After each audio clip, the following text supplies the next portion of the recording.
అందరికీ నమస్కారం. నేను మీ హోతా పద్మినీదేవిని. శ్వేత నవల రెండో భాగంలోకి మీకు అందరికీ స్వాగతం. భాగీరథమ్మ గారు చేతిలో ఒత్తుళ్ళ డబ్బాతో వరండాలో పేపర్ చదువుకుంటున్న స్వామియాజి గారి దగ్గరికి వచ్చి కూర్చుంది. ఆవిడ తన దగ్గరికి రాగానే క్షణకాలం తల తిప్పి ఆశ్చర్యంగా చూశారు ఆయన. ఆవిడ పెరటి వాకిలు దాటి అరుదుగా బయటకు వస్తూ ఉంటుంది. ఏమిటండి పేపర్లో వార్తలు? ఆవిడ అలా అడగడం ఏదో సంభాషణకి నాందని ఆయనకి తెలుసు. విశేషాల పేపర్లో ఏమీ లేవు, కానీ ఈ టైంలో నువ్వు ఇలా నా దగ్గరికి రావడమే ఒక పెద్ద విశేషం. ఏదో అడగాలనుకుంటున్నట్టున్నావు, అడిగేయి. అన్నేళ్ల సాహచర్యంలో భర్త ముక్కుసూటిగా మాట్లాడడం తప్ప ఉపోద్ఘాతాలు డొంక తిరుగుళ్ళు ఆయనకు అయిష్టమని తెలిసి తను చెప్పదలుచుకున్న విషయాన్ని సూటిగా ఎందుకు చెప్పలేకపోతోందా అనుకుంది ఆవిడ. శ్వేత పెళ్లి విషయంలో మనం తొందరపడాలండి. ఇప్పటికే ఆలస్యం చేశామనిపిస్తోంది. ఈ ఏడాదితో శ్వేత చదువు పూర్తవుతుంది కదా, తర్వాత చూద్దాం. ఇప్పటి నుంచి సంబంధాలు చూస్తే పరీక్షలు అయ్యేప్పటికి ఏదో ఒకటి కుదురుతుంది. ఈ ఏడాది శ్వేత పెళ్ళి, ఆ పై ఏడాది అభిజ్ఞ పెళ్ళి చేస్తే రామం గట్టెక్కినట్టే. చూద్దాం, అనుకూలమైన సంబంధం దొరకాలి కదా ఆయన సాలోచనగా అన్నారు. భాగీరథమ్మ గారు ఏదో అనబోయి ఆగిపోయింది. ఆయన ముఖం ఆలోచనామయంగా ఉంది. ఆయన ఆలోచన ఏమిటో ఆవిడ ఊహించగలదు. 2 పెళ్ళిళ్ళు చేయడానికి ఎంత ఖర్చు అవుతుందో ఆలోచిస్తున్నారు ఆయన అనుకుంది ఆవిడ. ఆయన పేపర్ పక్కన పెట్టి లేచి హాలులోకి వెళ్ళడంతో ఆవిడ కూడా లోపలికి వచ్చింది. స్వామియాజి గారు అక్కడున్న చెక్కబేరవా తెరిచి అందులో నుంచి ఒక పుస్తకం తీశారు. బాగా నలుగున్న కాగితాలతో ఆ పుస్తకం దాదాపు 20 సంవత్సరాల నాటిదని ఇట్టే తెలుస్తోంది. ఆయన చేతిలో ఆ పుస్తకాన్ని చూడగానే భాగీరథమ్మ గారు అడిగింది, ఏమిటి శ్వేత జాతకం చూస్తారా? అన్నారు ఆయన పేజీలు తిప్పుతూ. ఆవిడ లోపలికి వెళ్ళే ప్రయత్నాన్ని విరమించుకుని అక్కడే కూర్చుంది. స్వామియాజి గారు పేజీలు తిప్పుతూ ఒక చోట ఆగిపోయారు. ఆ పేజీకి గొలుసుకట్టు రాతతో ఒక పోస్టు కార్డు గుచ్చపడింది. గౌతమికి సుఖప్రసవమై ఆడపిల్ల పుట్టిందని ఆమె తండ్రి రాసిన శుభలేఖది. శ్వేత పుట్టిన తేదీ, పుట్టిన సమయం కూడా రాసింది ఆ ఉత్తరంలో. ఆ పేజీలో స్వామియాజి గారు బియ్యంకుడి నుంచి ఉత్తరం అందుకోగానే వేసిన శ్వేత జాతక చక్రం ఉంది. ఆ జాతక చక్రాన్ని నిశితంగా పరిశీలిస్తున్న ఆయన ముఖం వివరణం అవసాగింది. ఆయన గుండెల్లో కలుక్కుమన్న బాధ కలిగింది. అమాయకత్వంగా, అందంగా, ముగ్ధత్వంలో ముద్దబంతిని, సౌకుమార్యంలో సన్నజాజిని, స్వచ్ఛతలో మల్లెపువ్వుని గుర్తుకు తెచ్చే శ్వేత 3,000,000 దేవతల ముద్దుల వరాలైన తన మనవరాల జాతకం ప్రకారం ఇది జరిగి తీరుతుందా? గుండెల్లో అవ్యక్తమైన ఆవేదన, మనసులో అనంత ఘోష. ఆయన వేసుకున్న ప్రశ్న ఏమిటంటే, జ్యోతిషంలో తప్పుందా లేక తన అంచనాలోనా? ఈ ప్రశ్నకు సమాధానం ముందు ముందు కాలం మాత్రమే జవాబు ఇవ్వగలదు. వివరణమైన భర్త ముఖం చూడడం లేదు భాగీరథమ్మ గారు. తనకు అర్థంగా నా కాగితంపై ఉన్న గీతలను చూస్తూ అడిగింది, ఏమీ మాట్లాడరేమిటండి? అమ్మల జాతకంలో కళ్యాణఘడి ఎప్పుడు? తనను తాను సంభాళించుకుంటూ మరోసారి జాతక చక్రం వైపు దృష్టి సారించారు. కళత్రకారకుడైన శుక్రుడు దశాంతర దశలో వచ్చున్నాడు. ఈ జూన్ ఆగస్టు నెలల్లో పెళ్ళవ్వచ్చు. మరింకే సంబంధాలు చూడడం మొదలు పెడితే సరి. ఒకసారి పేరయ్య గారిని రమ్మని కబురు పెడితే సరి అందావిడ. ఈ వార్త కోడల చెవిని కూడా వేయడానికి లోపలికి పెడుతూ. అభిజ్ఞ కాలేజీకి వెళ్ళేసరికి వెయిటింగ్ రూమ్ సందడిగా ఉంది. ఆ సందడికందడికి కేంద్ర బిందువు రూప ఈరోజు ప్రత్యేకంగా అలంకరించుకుంది. నెమళ్ల బార్డరున్న నీలిరంగు చీర కట్టుకుంది. మ్యాచింగ్ నగలు ధరించింది. కళ్ళల్లో వింత వెలుగు, చెంపలలో చిరుసుగ్గుల కాంతి ప్రతిఫలిస్తోంది. చేతిలో 4 వైపులా పసుపు పెట్టిన కార్డ్స్ ఉన్నాయి. అభిజ్ఞ లోపలికెళ్ళి కాస్త దూరంలో కూర్చుని ఇదంతా ఏమీ తనకు పట్టనట్టుగా పుస్తకం తెరిచి పట్టుకుంది.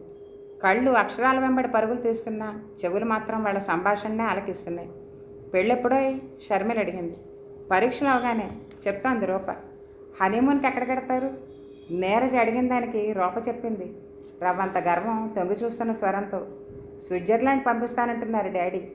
స్విట్జర్లాండా? వరల్డ్ మ్యాప్లో తప్ప సామాన్యులు ఎవరూ చూడని దేశం. వాళ్ళ మాటలను బట్టి రూప పెళ్లి నిశ్చయమైందని అర్థమైన ఆమెకి వరుడెవరో తెలుసుకోవాలని ఆసక్తి లేదు. రూప అదృష్టంపై అసూయ మాత్రం ఉంది. ఆ క్షణంలో ఆమెకి రూప ఒక కాంట్రాక్టర్ కూతురని, డబ్బుతో దేన్నైనా కొనగల సమర్థుడు ఆమె తండ్రి అని గుర్తురాలేదు. రూప కార్డ్స్ తన మిత్రబృందానికి పంచి అప్పుడే అభిజ్ఞను చూసినట్టు ఆమె దగ్గరికి వచ్చింది. హలో స్టైల్గా పలకరించింది. అభిజ్ఞ కూడా అప్పుడే ఆమెను చూసినట్టు హలో అంది. నా మ్యారేజ్ ఫిక్స్ అయింది. ఎల్లుండి సాయంకాలం ఎంగేజ్మెంట్. పార్టీకి నువ్వు తప్పకుండా రావాలి అంది రూప కార్డు తీసి అందిస్తూ. కంగ్రాచులేషన్స్ అంది అభిజ్ఞ చిరునవ్వుతో. Thank you. రూప సహజమైన ఎరుపు రంగుతో మెరుస్తున్న ఆమె ఎర్రటి పెదవుల్ని తీరన్న చెంపల్ని ఇరుషిగా చూసింది. ఏం తింటారో ఇంత ఆరోగ్యంగా అందంగా ఉంటారు. మధ్యతరగతి మనుషులు తిండికి మొహం వాచి ఉంటారని ఆమెకు ఒక గొప్ప నమ్మకం. రూప అభిజ్ఞకి కార్డు ఇవ్వడంతో తన బాధ్యత ముగిసినట్టు అక్కడ నిలబడకుండా తన స్నేహ బృందంలోకి వెళ్ళిపోయింది. అభిజ్ఞ తనకేమాత్రం ఇంట్రెస్ట్ లేనట్టు నిర్లక్ష్యంగా కవర్ ఓపెన్ చేసి కార్డు బయటకు తీసింది. వెంటనే ఆమె కళ్ళు వెడల్పోయాయి. వరుడి పేరు అభిమన్యు. అతని పేరు పక్కన ఎంఈ డిగ్రీ, పైగా ఉద్యోగం అమెరికాలో. ఆమె మనసు అసూయతో మెలితిరిగింది. సన్నగా పేలగా పీకుపోయిన బొగ్గలతో ఉన్న రూపని ఇన్ని హంగులున్న అతను ఏం చూసి చేసుకుంటున్నాడు? తనను తాను ప్రశ్నించుకుంది ఆమె. ఆ ప్రశ్నకు ఆమెకి 2 సమాధానాలు దొరికాయి. ఒకటి డబ్బు కోసం. అందగత్తి కానీ రూపని పెళ్లి చేసుకోబోతున్నాడంటే అతను కూడా అనాకారి అయి ఉండాలి. అలా అనుకోగానే ఏదో తృప్తి కలిగింది ఆమెకి. రూపకి అందం తప్ప అన్నీ ఉన్నాయి, తనకి అందం తప్ప ఏమీ లేదు. ఆ భావనే మనసుని నలిబి చేస్తుంటే తనెంతో చిన్నదానిలా రూప కాళ్ళ దగ్గర బతికే సేవకురాల్లా ఫీల్ అయింది. అందం ఒక్కటే చూసి ఏ లక్షాధికారో తనని వరిస్తాడా? వరకట్న పిశాచి విలయతాండవం చేస్తున్న ఈ రోజుల్లో ఆమెకి తన అందం ఎదుటి వాళ్ళని ఆకర్షిస్తుందని తెలుసు. కానీ ఆ ఆకర్షణతో ఏ యువకుడినైనా తనకి బందీగా చేసుకోగలదా అనే అనుమానం కలిగింది. నియాన్ లైట్ల తోరణాలతో అలంకరించబడింది తోటంతా. అక్కడ పార్టీకి ఆహ్వానించబడిన వాళ్ళంతా ఖరీదైన మనుషులే. కలిమితో వియ్యమందబోతున్న సందర్భంలో ఇస్తున్న పార్టీ అది. ఎప్పుడూ మిడీ జీన్స్ చుడీదారుల్లో అధునాతనంగా కనిపించే అమ్మాయిలు కూడా ఇప్పుడు పోటీపడి ఖరీదైన కాంజీవరం చీరలు కట్టుకొచ్చారు. యవ్వనపు ఆకర్షణ, ఖరీదైన అలంకరణలతో తెచ్చిపెట్టుకున్న అందం, డైమండ్ నగల మెలమెలలతో చూపరుల దృష్టిని ఇట్టే ఆకర్షిస్తున్నారు. నవ్వులతో కేరింతలతో అంతా సందడిగా ఉంది. ఫోటోగ్రాఫర్లు, వీడియోగ్రాఫర్ల సందడికి అంతే లేదు. రూప తల్లి రూప ఫ్రెండ్స్ అందరినీ పలకరించి శృతితో ప్రత్యేకంగా మాట్లాడుతోంది. శృతి సంగీత విద్వాంసుడు రాజగోపాలం గారి అమ్మాయి కావడమే అందుకు కారణం. రూప అప్పుడే అక్కడికి వచ్చింది. ఆహూతులంతా ఆమె వైపు చూస్తూ ఉండిపోయారు. చెవులకి, మెడలకి, చేతులకి వజ్రాల నగలు ధరించిన ఆమె 10,000 రూపాయలు ఖరీదు చేసే టిష్యూ చీర కట్టుకుంది. ఆమెలో చూపరులను ఆకర్షించే అందం లేదు, కానీ అలంకరణతో కళ్ళు జిగేలు మనిపించే ఆభరణాలతో కొనుక్కున్న అందం ఉంది. డబ్బు తెచ్చిన హుందాతనం ఉంది. రూప నవ్వుతూ పలకరించింది తన స్నేహితుల్ని. అభిజ్ఞ రాలేదే? వస్తుందిలే, బస్సు ఎక్కి రావాలి కదా అంది షర్మిల. సులకన భావం ధ్వనించింది ఆమె స్వరంలో. అబ్బా, హారిబుల్. సిటీ బస్సుల కోసం పడిగాపులు పడి నిరీక్షించి ఆ అలగా జనం మధ్య తోసుకుంటూ ఎలా ప్రయాణం చేస్తారో కంపరంగా అంది శృతి. వారు ఎవరి గురించి మాట్లాడుకుంటున్నారో ఆ అభిజ్ఞ బస్సు దిగి రూప ఇంటివైపు నడుస్తోంది. రూప తండ్రి ధనవంతుడని తెలుసు, కానీ మరీ అంత ధనవంతుడని ఊహించిన ఆమె విద్యుద్దీప తోరణాలతో ఇంద్రభవనంలా వెలుగొందుతున్న ఆ మేడని దిగ్భ్రమతో చూస్తూ ఉండిపోయింది. గేటుకి ఇరువైపులా 40-50 కార్లు ఆగున్నాయి. అలాంటి పార్టీకి సిటీ బస్సులో రావాల్సి వచ్చిన తన దౌర్భాగ్యాన్ని చింతిస్తూ ఆమె ఎంట్రన్స్ వైపు నడిచింది. అక్కడున్న వాళ్ళందరి చూపులు ఒక్కసారి ఆమె వైపు తిరిగాయి. పాలమేగడలో పచ్చి పసుపు రంగరించిన ఆమె శరీర కాంతిపై ఆమె ధరించిన సంపెంగ రంగు కాంజీవరం చీర వెలవెలబోతోంది. ఆమె కట్టుకున్న ఆ చీర తల్లి పెళ్లినాటిది. సరిగ్గా గుండెల మీద కాస్త చిరిగింది కూడా. ఆ చిరుగు కనిపించనివ్వకుండా నేర్పుగా స్టెప్స్ పెట్టి పైటని భుజంపై పించేసింది. ఆమె మెడలో వజ్రాల నెక్లెస్ లేదు, కానీ కళ్ళు వజ్రపు తలుపులు ఏంతున్నాయి. పెదవులు సహజమైన ఎరుపు రంగుతో మెరుస్తున్నాయి. ఆమె నడకలో ఒక ప్రత్యేకత ఉంది. మగవాళ్ళు ఆరాధనగా, ఆడవాళ్ళు అసూయగా చూస్తుంటే ఆమె ముందుకు కదిలి రూప దగ్గరికి వచ్చింది. సారీ, లేట్ అయ్యానా? చిరునవ్వుతో అడిగింది. లేదు, నువ్వు అసలు రావనుకున్నానంది రూప. బస్సు తిరిగి వచ్చేప్పటికి కాస్త ఆలస్యమైందంది అభిజ్ఞ. నిజానికి ఆమె ఆ పార్టీకి రాకూడదని అనుకుంది. కారణం, తనకి ఖరీదైన చీరలేమీ లేవు. కానీ వెళ్ళకపోతే రూప తను అసూయపడుతున్నాను అనుకుంటుంది. తన గురించి తేలిక అభిప్రాయం ఇతరులకి కలగడం అభిజ్ఞకి ఇష్టం లేదు. రా రూప, ముహూర్తానికి టైం అయింది అంటూ వచ్చిన రూప తల్లి అభిజ్ఞను చూసి చిత్తరువులా నిలబడిపోయింది. ఎవరన్నట్టు కూతుర్ని కళ్ళతోనే ప్రశ్నించింది. నా క్లాస్మేట్ అభిజ్ఞ పరిచయం చేసింది. తనని ఫ్రెండ్ అని పరిచయం చేయనందుకు అభిజ్ఞ ముఖం క్షణంలో 1000 వంతు నలబడింది. కానీ రూప తల్లి కళ్ళల్లో స్పష్టంగా కనిపిస్తున్న అసూయను గమనించి తృప్తి చెందింది. మీ నాన్నగారు ఏం చేస్తుంటారు? ఆమె మెడలోని సన్నని బంగారు గొలుసుని, చేతులకున్న మట్టి గాజుల్ని చూస్తూ ఆమె తండ్రి స్టేటస్ని అంచనా వేస్తూ అడిగింది రూప తల్లి. ఒక గవర్నమెంట్ ఆఫీసులో హెడ్ క్లర్క్. ఆమె సిగ్గుతో, ఆత్మన్యూనతతో కుంచుకుపోయిన క్షణాలవి. ఓ, ఆవిడ అదోలా అంది. ఆ ముఖంలో తేలిక భావం స్పష్టంగా కనిపించింది ఆమెకి. రా రూప, పురోహితుడు తొందర చేస్తున్నాడు అంటూ రూపను వెంట పెట్టుకుని వెళ్ళింది ఆవిడ. అభిజ్ఞ మిగిలిన వాళ్లతో కలవకుండా ఒంటరిగా నిలబడిపోయింది. మైకులో పురోహితుడు చదువుతున్న మంత్రాలు వినిపిస్తున్నాయి. రూప పూజ చేస్తోంది. వరుడు మండపంలోకి అడుగుపెట్టాడు. కుతూహలంగా విచ్చుకున్న ఆమె కళ్ళు అసూయతో ముడుచుకున్నాయి. పురుషులలో జయంతుడు, నలకోబరుడు, చంద్రుడు, మన్మధుడు ఈ నలుగురే అందగాళ్ళని చెప్తారు. కానీ అభిమన్యుని కూడా వాళ్లలో చేర్చాలనిపిస్తోంది. ఆమె చూపు మరల్చుకున్నట్టుగా అతడినే చూస్తోంది. గుండెల్లో తీయని అలజడి, చెప్పలేని ఉద్విగ్నత, అనిర్వచనీయమైన బాధ. తన అంచనాలు తప్పినందుకు ఉక్రోషం, రకరకాల భావాలతో ఉక్కిరిబిక్కిరవుతోంది ఆమె. రూప, అభిమన్యులిద్దరూ ఉంగరాలు మార్చుకున్నారు. పార్టీ మొదలైంది. రూప తన ఫ్రెండ్స్ అందరినీ అభిమన్యుకి పరిచయం చేస్తోంది. అతను వాళ్లతో చిరునవ్వుతో మాట్లాడుతున్నాడు. రూప అభిజ్ఞని పిలవలేదు. ఆమె చూపు మరల్చుకోవాలన్నట్టుగా అతన్నే చూస్తోంది. రూప ఫ్రెండ్స్తో మాట్లాడుతున్న అభిమన్యు యథాలాపంగా తల తిప్పి అభిజ్ఞని చూశాడు. అతని కళ్ళు సంభ్రమంతో విచ్చుకున్నాయి. ఆ క్షణం నుంచి అతను ఆమెను చూపులతో వెన్నడసాగాడు. ఆ చూపుల్ని ఆమె కూడా గమనించింది. తన అందం అతన్ని ఆకర్షించినందుకు ఆమెకు గర్వంగా ఉంది. తనను చూడగానే అతని కళ్ళల్లో దిగ్భ్రమతో కూడిన మెరుపు ఆమె గుండె జల్లుమనేలా చేసింది. ఆమెకు చుట్టూ ఉన్న మనుషులు, ఆ సందడి ఇవేమీ గమనించడం లేదు. ఆమె దృష్టి అతని చుట్టూ పరిభ్రమిస్తోంది. అభిమన్యు ఎంత అందమైనవాడు! అతని పక్కన అనాకారైన రూప బదులు తనే అయితే ఆ ఊహకే ఒళ్ళు పలకరించింది. ఆమె మనసు అతని పక్క తనను ఊహించుకుంటూ ఊహల్లో తేలిపోసాగింది. రూపని, అభిమన్యుని రూప తండ్రి ముఖ్యమైన అతిథులకు పరిచయం చేస్తున్నాడు. ఆమె హఠాత్తుగా చెయ్యెత్తి వాచి చూసుకుంది. టైము 9 కావస్తోంది. ఆమె గాబరాగా చుట్టూ చూసింది. చాలామంది అతిథులు వెళ్ళిపోతున్నారు. ఆమె రూపతో వెడుతున్నా అని చెప్పడానికి ప్రయత్నించింది. కానీ రూప ఆమెకి ఆ అవకాశం ఇవ్వలేదు. ఆమెకి చాలా అవమానంగా, పౌరుషంగా అనిపించింది. ఈ పార్టీకి రూప పిలిచిందే తడవుగా ఎందుకు వచ్చానా అని తనను తాను నిందించుకోసాగింది. ఆమె విసురుగా వెందిరిగి బయటకు వచ్చింది. ఆ ఇంటి ఆవరణ దాటి బస్టాప్ వైపు నడుస్తున్న ఆమె కళ్ళల్లో నీళ్లు ఊరుతున్నాయి. తన పేదరికంపై అసహ్యం, తన మీద తనకే జాలి, ఆత్మగౌరవం కోసం ఐశ్వర్యాన్ని కాదనుకున్న తాతగారిపై ఆగ్రహం. ఆమె దూరంగా వస్తున్న బస్సును చూసి నడక వేగం హెచ్చించింది. అభిజ్ఞ ఇంట్లోకి వస్తూనే చెప్పులు విప్పి చెరోవైపు విసిరేసి మంచం మీద పడుకుంది. చదువుకుంటున్న శ్వేత తలెత్తి ఆశ్చర్యంగా చూసింది. పుస్తకం పక్కన పెట్టి లేచి వెళ్ళి ఆమె పక్కలో కూర్చుంది. ఎందుకలా ఉన్నావు అభిజ్ఞ? లాలనగా అడిగింది. ఎలా ఉన్నాను? విసురుగా అడిగింది. శ్వేత ఈ అకారణ ఆగ్రహానికి మాటలు రానట్టు అయింది. ఆమెలో గత కొద్ది రోజులుగా కనిపిస్తున్న ఈ మార్పు ఆమెను బాధిస్తోంది. ఇదివరకు తన అసంతృప్తిని అలిగి ఏడ్చి వ్యక్తం చేసే అభిజ్ఞ ఇప్పుడు మౌనంతో చూపిస్తోంది. ఆమెలోని అసంతృప్తి ఏమిటో తెలుసుకోవాలని ఆమె అక్కగా కాక ఒక స్నేహితురాలుగా ఆరాటపడుతోంది. ఏమైంది? నాకు చెప్పకూడదా? నన్ను కాసేపు ఒంటరిగా వదిలే, నీకు పుణ్యం ఉంటుంది. ఆమె ఆగ్రహంగా, తీవ్రంగా అని డాబాపైకి వెళ్ళిపోయింది. శ్వేత ఆగ్రహాన్ని పెదవి వెప్పకుండా మౌనంగా భరించి ఊరుకుంది. అభిజ్ఞ విసురుగా పచారులు చేస్తోంది. అసంతృప్తి, అసూయ, ఎవరి మీదనో తెలియని కసి. ఆమె కళ్ళ ముందు రూప, అభిమన్యు కనిపిస్తున్నారు.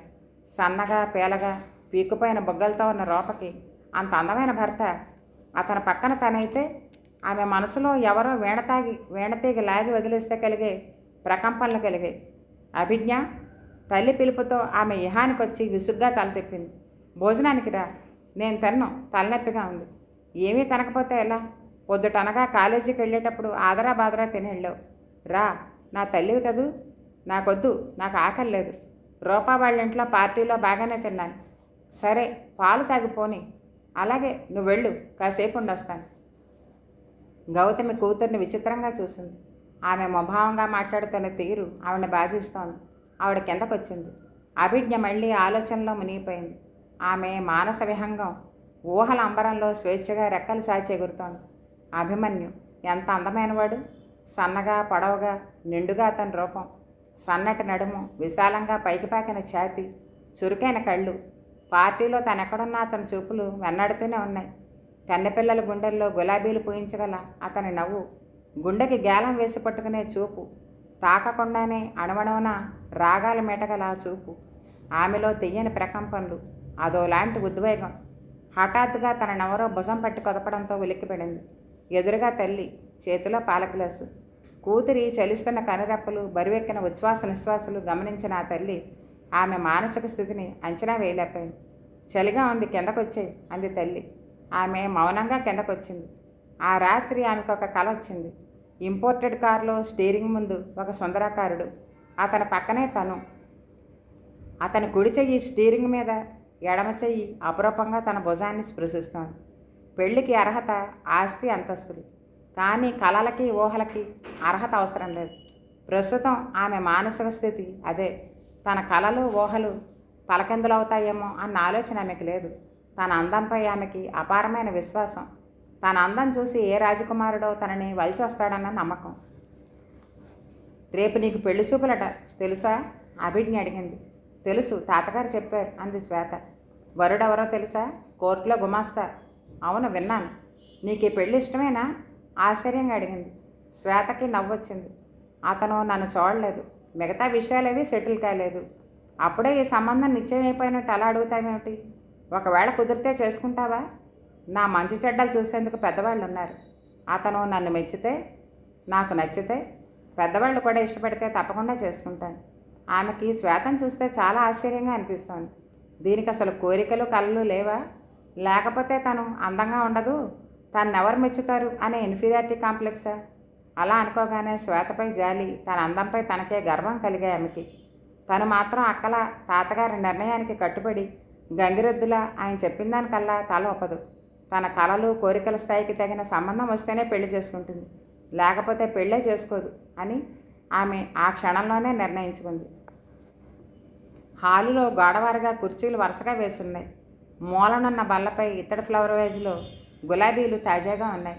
గుమ్మాలు కొన్న కట్టెలపై నాట్యమాడుతున్న మయూరాలు అతిథులకు స్వాగతం ఇస్తున్నాయి. పెళ్లి చూపుల కోసం వచ్చిన వరుడు, అతని తల్లిదండ్రులు ఒక పక్కగా కూర్చునున్నారు. మరోవైపు స్వామియాజీ గారు, రామచంద్రం కూర్చున్నారు. అక్కడంతా నిశ్శబ్దం తాండవం ఆడుతోంది.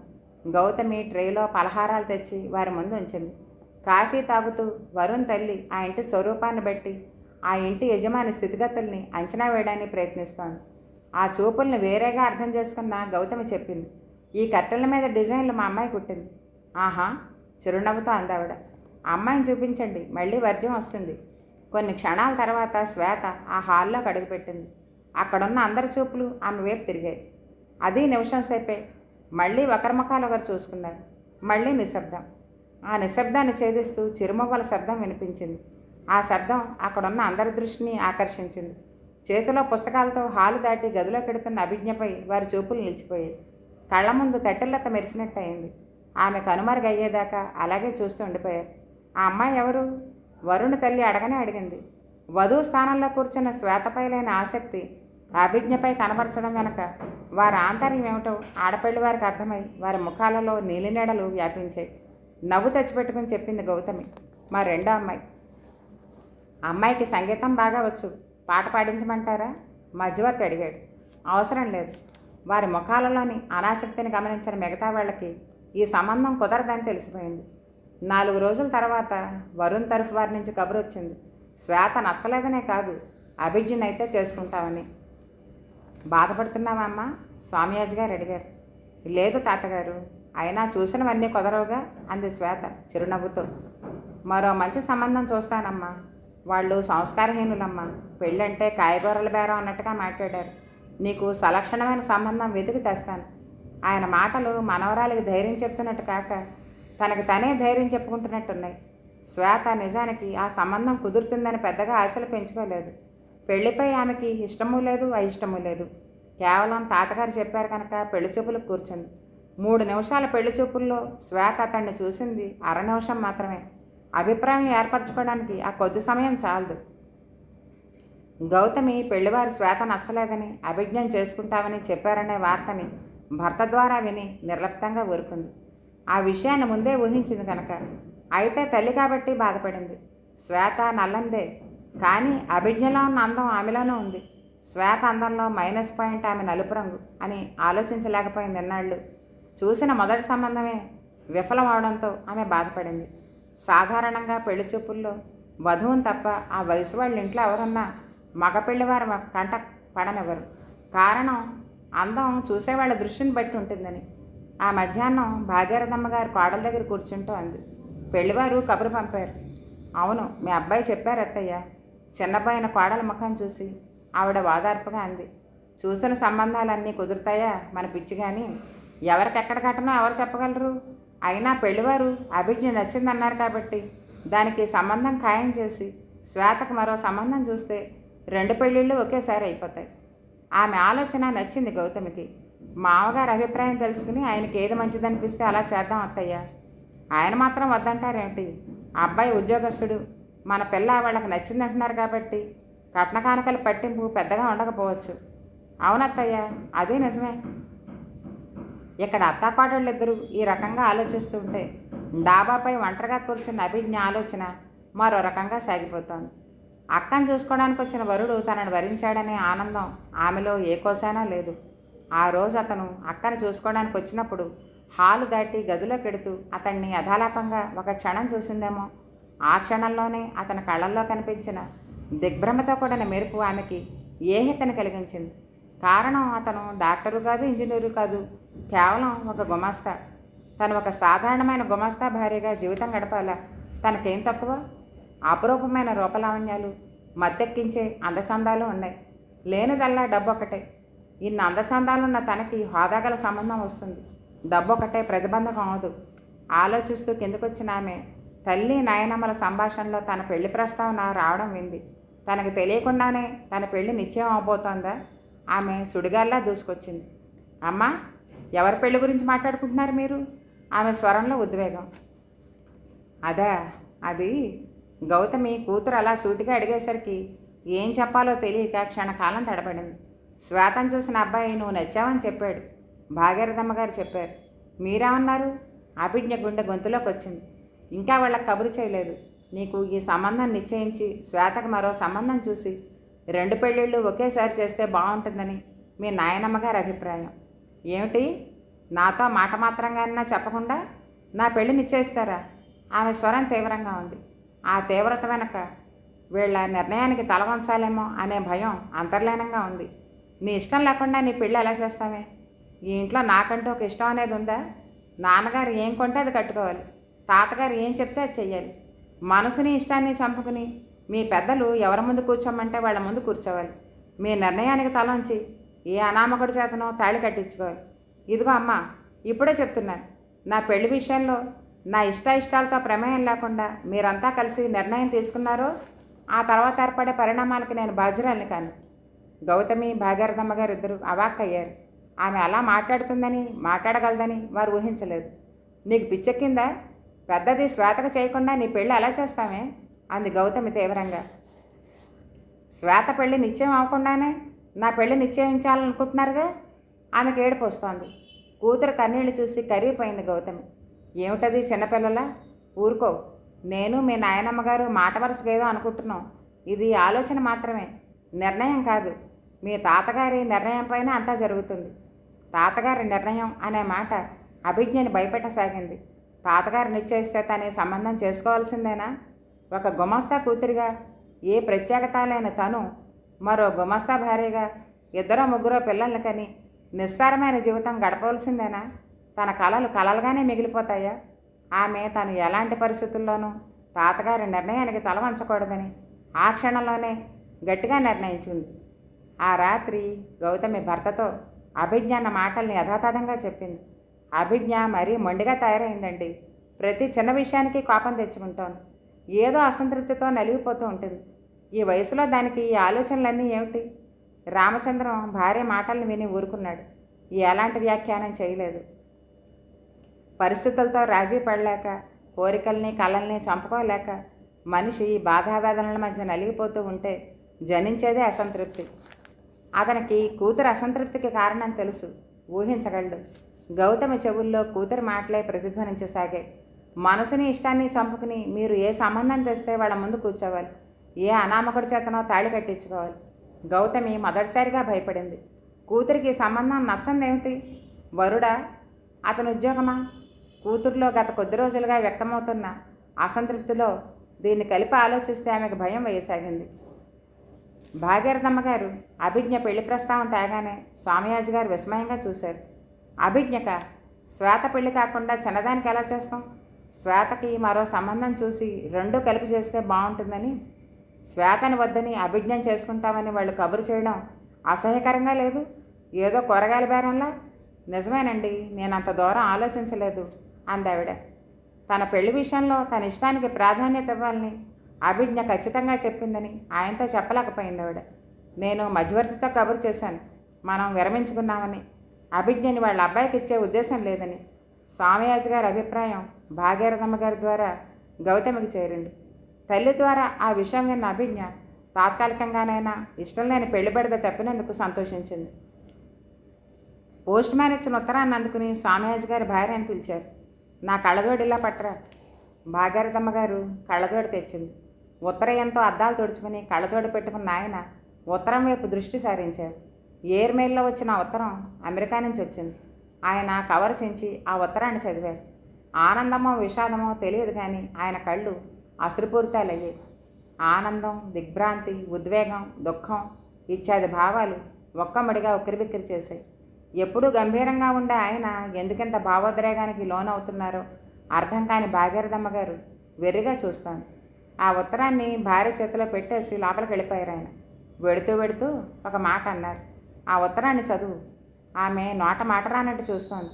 తను ఉత్తరం చదవాలా? భర్త తనతో పరిహాసం ఆడుతున్నాడా? అక్షర జ్ఞానం లేని తను ఎలా చదవగలదు? ఆవిడ చేతిలో ఉత్తరాన్ని అలాగే చూస్తోంది. గౌతమి లోపల నుంచి వచ్చింది. మీకు భోజనం వడ్డించాను అత్తయ్య.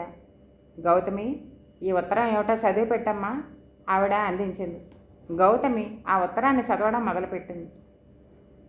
పూజ్యులు అమ్మకి నాన్నగారికి. జాహ్నవి నమస్కరించి రాయినది. గత 25 ఏళ్లుగా మీ ప్రేమని ఆదరణని నోచుకోక నేనెంత తలడిల్లిపోతున్నానో ఆ భగవంతుడికే తెలుసు. నాన్నగారు, నేను మీ అనుమతి లేకుండా మీతో మాట మాత్రంగానైనా చెప్పకుండా రాజశేఖరం గారిని వివాహం చేసుకోవడం నా తప్పే.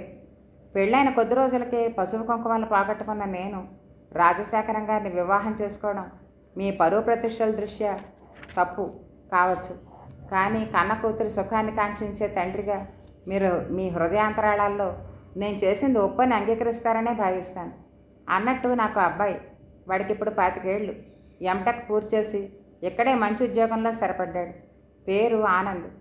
ఆనంద్కి సాంప్రదాయ కుటుంబంలోని ఎవరైనా అమ్మాయి ఉంటే వాళ్ళకి నా పునర్వివాహం అభ్యంతరం లేని పక్షంలో పెళ్లి చేసుకోవాలని నా ఆకాంక్ష.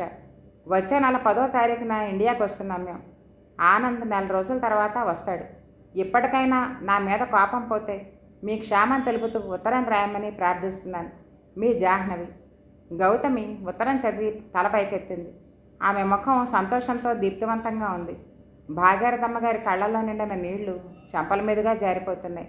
జాహ్నవి ఎన్నాళ్ళకి కాదు, ఎన్నేళ్లకి మళ్ళీ ఈ ఇంట్లో ఆ పేరు వినిపిస్తోంది? భర్త పట్టుదలకి తల వంచి కూతురిపై ప్రేమను ఎలా చంపుకుంది? ఆవిడకి పెద్ద పెట్టిన దుఃఖం ముంచుకొచ్చింది. గౌతమి ఏడుస్తున్న అత్తగారిని పదువు పట్టుకుంది. ఇంతటితో ఈ నవల 2వ భాగం సమాప్తం. మళ్ళీ 3వ భాగంలో కలుసుకుందాం. అంతవరకు సెలవు. అందరికీ నమస్కారం. ఈ నవల మీకు నచ్చినట్టయితే లైక్ చేయండి, షేర్ చేయండి, కామెంట్ చేయండి. నా నవలలను వినాలనుకునే వాళ్ళు నా ఛానల్ని సబ్స్క్రైబ్ చేయండి. నోటిఫికేషన్ కోసం పక్కనే ఉన్న బెల్ ఐకాన్ని క్లిక్ చేయండి.